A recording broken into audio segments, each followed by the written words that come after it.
5 SUVs boxed in my driveway that morning, like someone had dropped a fleet of tanks right onto my private turf. I barely got out the front door, balancing hot coffee, and there it was, a cardboard sign taped to my mailbox, HOA event overflow parking. I'll tell you, the only thing overflowing was my patience. The real kicker? When I tried to call for a tow, the dispatcher just chuckled, said the HOA already warned all companies about false calls. That's how I knew this wasn't some innocent mix-up. This was war, suburban style, but war all the same. My name's Mike Carter. I'm not a troublemaker, not the loud neighbor, just a mechanical engineer who finally saved up for a house on Cedar Ridge. Poured my soul and every spare dime into it. Never thought I'd get on the bad side of a neighborhood queen pin like Janet Ellis. But Oakwood Springs has its own brand of royalty. Hers comes with a clipboard, a walkie-talkie, and a smile that could curdle milk. After my first month, the HOA started throwing weekend events in the cul-de-sac. Wine tastings, bake-offs, you name it. At first, I tried to be neighborly, but it turns out my wide driveway, which I sweated over for weeks, was the perfect community lot for Janet and her event guests. Nobody asked, nobody even knocked. The first time, I found a couple cars squeezed up against my truck. Couldn't leave for work. The next time, a family just let their kid scrawl on my garage with sidewalk chalk while they unpacked a cooler onto my lawn. I confronted the guy. He just waved at Janet's crew down the block. Like that explained everything. That's when I realized these folks didn't see a person. They just saw empty space they could use. I tried to reason with Janet, but she just hit me with that fake polite tone. Mike, you didn't respond to the HOA email, so we figured you were fine with it. Maybe check your spam? I left voicemails. I put up orange cones.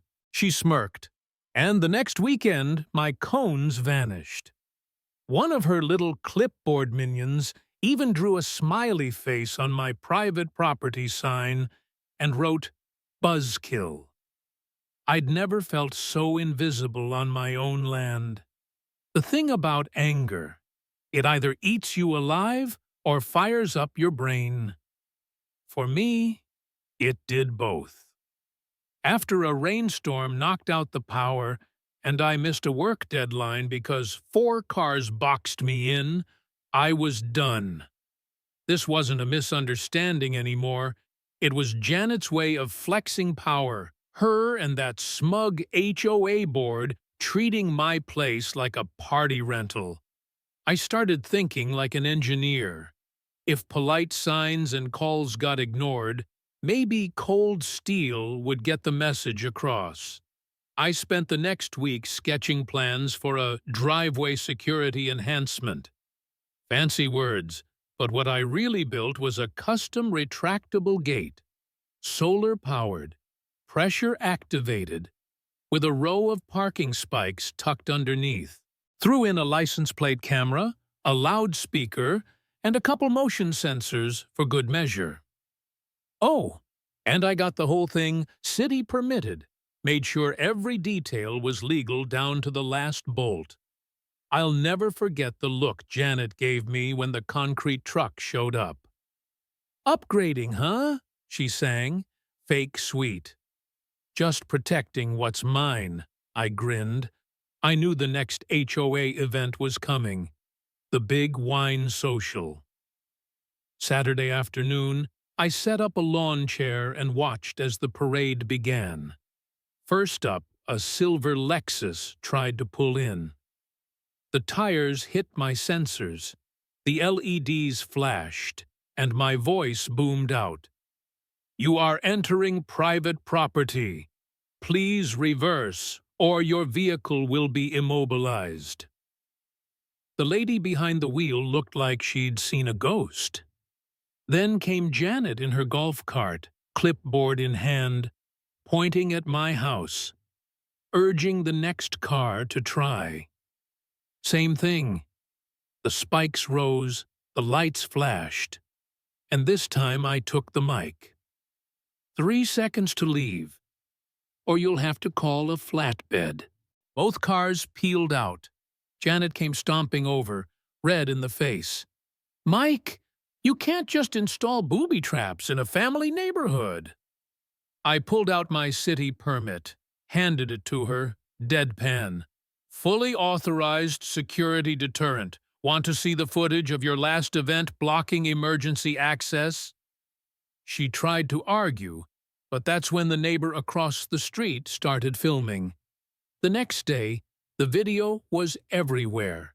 YouTube, Reddit, even the local news. The internet dubbed it Karen versus the Spikes. The comments? Brutal.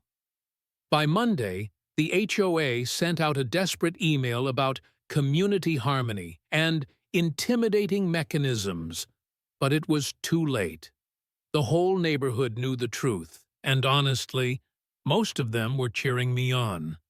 I'd drawn a line, literally and figuratively. Janet tried to fight back, even showed up with some guy in a suit waving around HOA rules. But my lawyer friend Trey joined me at the next meeting. He walked the board through every city code, every documented trespass, every HOA bylaw they'd broken. By the time he finished, Janet just stared at the table, not saying a word. The board caved. The vote was unanimous. My system stayed. The kicker? After that meeting, Janet lost her throne. Neighbors who used to cower started signing a petition, and 2 weeks later, she was out. When I finally sat back on my porch and watched that clean, empty driveway under the soft glow of my security lights, I felt more peace than I'd had in months. Boundaries. They only mean something if you're willing to defend them. And sometimes, it takes a little steel to remind folks where the line really is. So, was it justice or just sweet revenge?